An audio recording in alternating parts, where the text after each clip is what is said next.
이사야 52장 13절에서 53장 12절까지입니다. 우리가 고난주간에 대한 얘기를 할 때마다 이런 본문은 암송을 해두는 것이 좋습니다. 이사야 52장 13절에서부터 53장 12절까지 전체 절수는 15절입니다. 교독을 합니다. 보라, 내 종이 형통하리니 받들어 높이 들려서 지극히 존귀하게 되리라.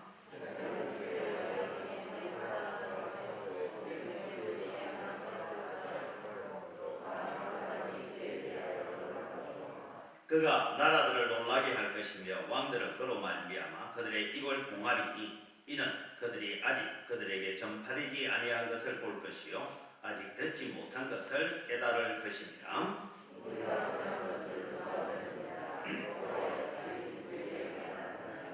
그는 주 앞에서 자라나기를 연한 순 같고 마른 땅에서 나온 뿌리 같아서 고운 모양도 없고 풍채도 없은즉 우리가 보기에 흠모할 만한 아름다운 것이 없도다.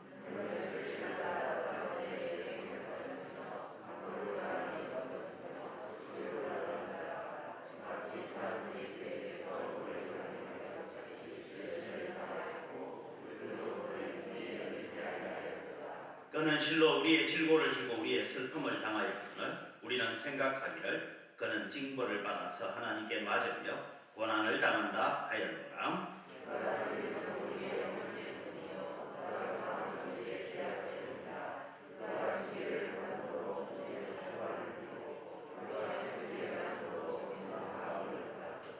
우리는 다 양 같아서 그릇 행하여 각기 제 길로 갔거늘 여호와께서는 우리 모두의 죄악을 그에게 담당시키셨도다.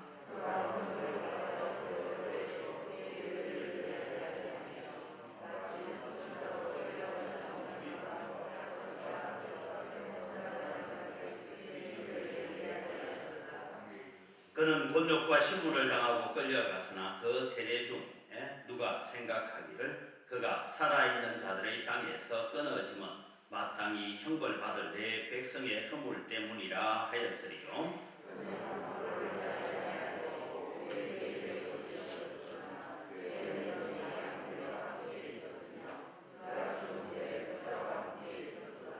여호와께서 그에게 상함을 받게 하시기를 원하사 질고를 당하게 하셨은즉 그의 영혼을 속건 제물로 드리기에 이르면 그가 시를 보게 되며 그의 날은 길 것이요 또 그의 손으로 여호와께서 기뻐하시는 뜻을 성취하리로다.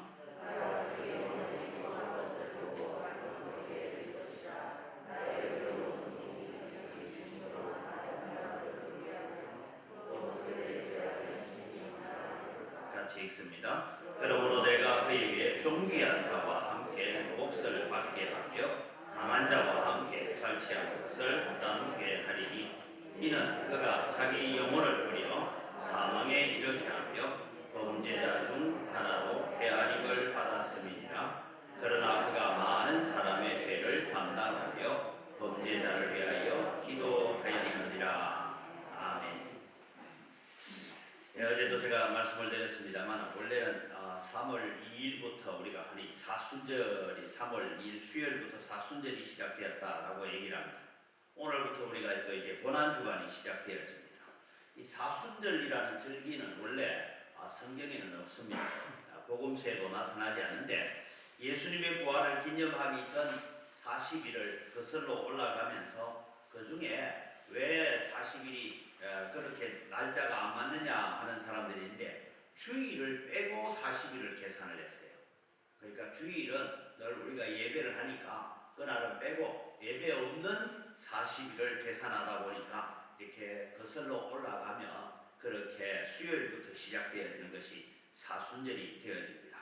우리를 위해서 고난받으시고 십자가에 달려 돌아가신 예수님을 기억하고 주님의 고난에 동참하자 그런 마음으로 우리가 그런 절기들을 만들어서 지키는 것 같습니다. 우리가 회개와 자복과 또 절제와 극기를 힘쓰면서 믿음의 전진을 위해서 일해야 되는 시기가 바로 이런 시기다라는 것입니다. 이런 고난주간에 저는 이 이사야서를 가지고 오늘 본문을 계속해서 여섯 동안에 이 본문을 읽을 겁니다. 이 본문을 읽으면서 우리는 고난의 종으로 오신 예수님, 고난의 종으로 오신 주님은 어떤 모습으로 왔는가 하는 것을 몇 가지를 살펴보려고 해요. 고난의 종으로 오신 메시아의 모습은 어떠했는가? 그 다음에 그분은 어떤 고난을 당하셨는가 하는 것을 우리가 살펴볼 것이고, 그 다음에 고난 당하시는 예수 그리스도의 태도는 어떤 태도를 가지고 고난을 당하셨는가? 그럼 우리를 위해서 고난 당했다는데 우리는 도대체 어떤 우리들이었던가 하는 것을 살펴보고, 그리고 그 고난의 결과로 이루신 열매들이 무엇인가 하는 것을 이렇게 나누어서 살펴보려고 합니다. 오늘은 고난의 종으로 오신 예수님의 모습에 대해서 우리가 살펴보려고 합니다. 그래서 예수님이 이 땅에 오신 모습이 어땠는가? 오늘 성경을 통해서 앞부분에 있는 부분을 보면 첫 번째는 기왕에 그의 얼굴은 타인보다 상하였다, 그렇게 말씀하고 있습니다. 예수님이 이 땅에 오신 모습이 어땠을까? 우리는 주로 어떤 성도님들의 집에 가면 예수님의 초상화라고 그려져 있는 이런 그림들이 있습니다. 그 그림들은 주로 서양 배우들이 예수님의 고난을 직접 경험하는 이런 일들을 이제 겪었던 영화를 촬영했던 사람들의 얼굴을 가지고 그려놓은 것이지, 예수님의 얼굴은 그렇게 멋있는 얼굴은 아니었다라는 것이 성경을 통해서 우리가 볼 수가 있습니다.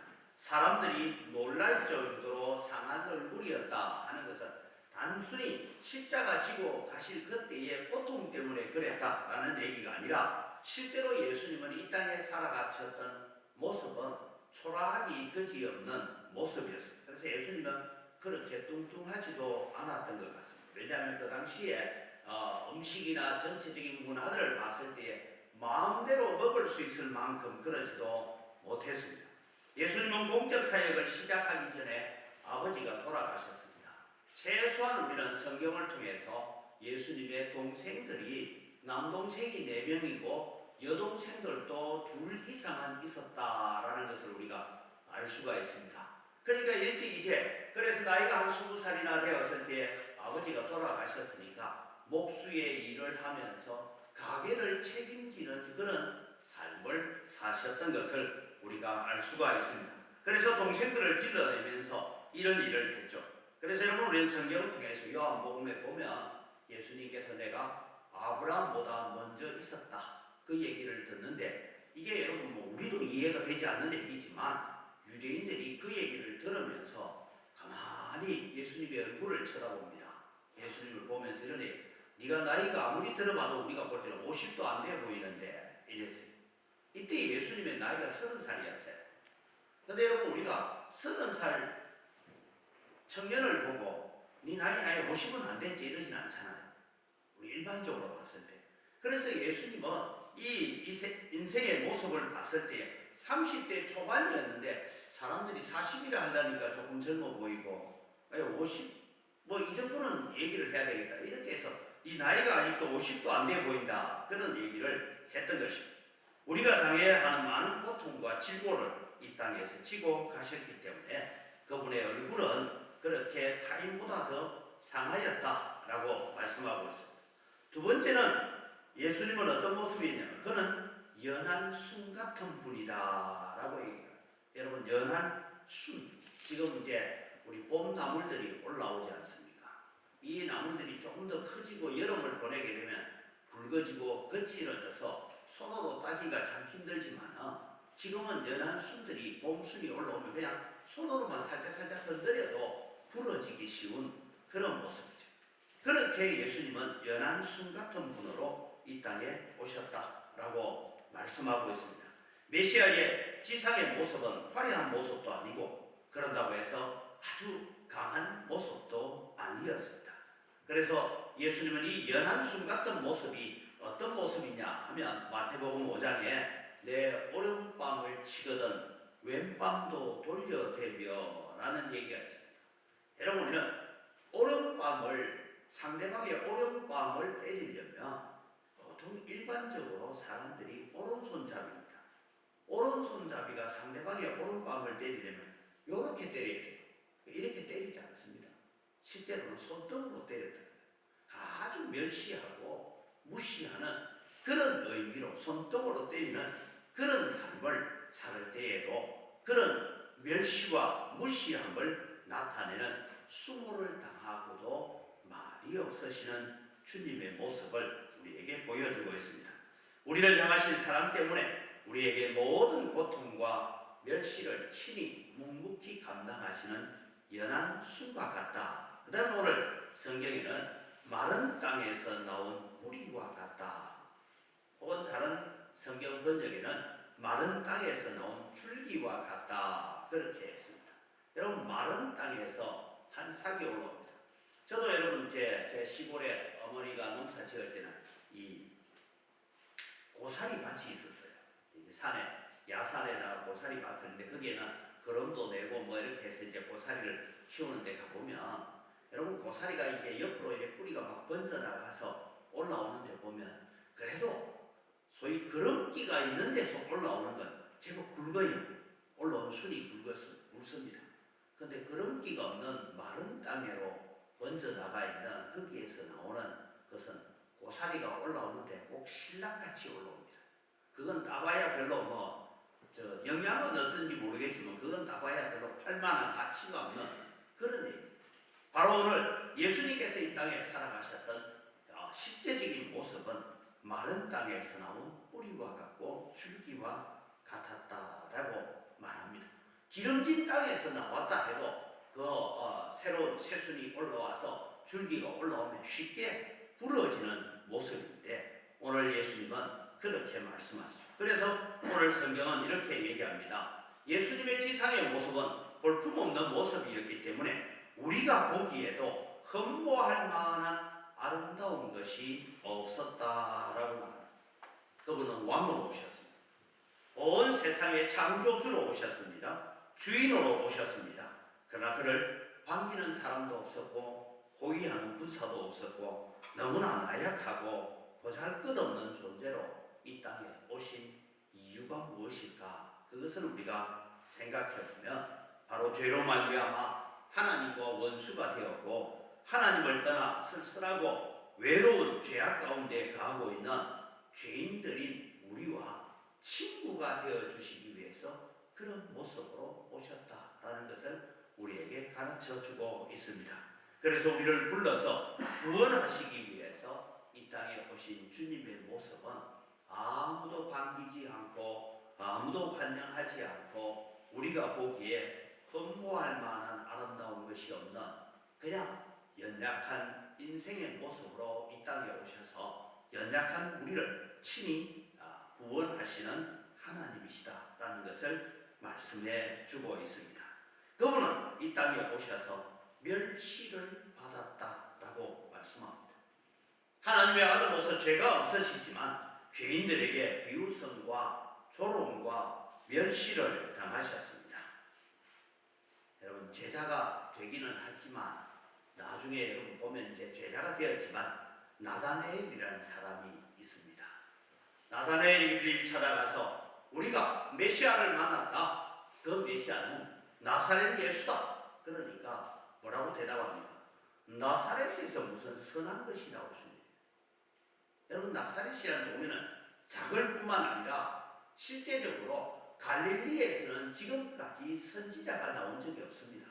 물론 예수님은 유대 땅 베들레헴에서 태어났지만 그 예수님이 나사렛에서 어린 시절을 보내면서 사셨기 때문에 나사렛에서 무슨 선한 것이 날 수 있느냐. 그래서 나사렛은 멸시를 받고 조롱을 받는 동네였고 갈릴리에서 선지자가 난 적이 없다라고 제사장들도 그렇게 말을 했습니다.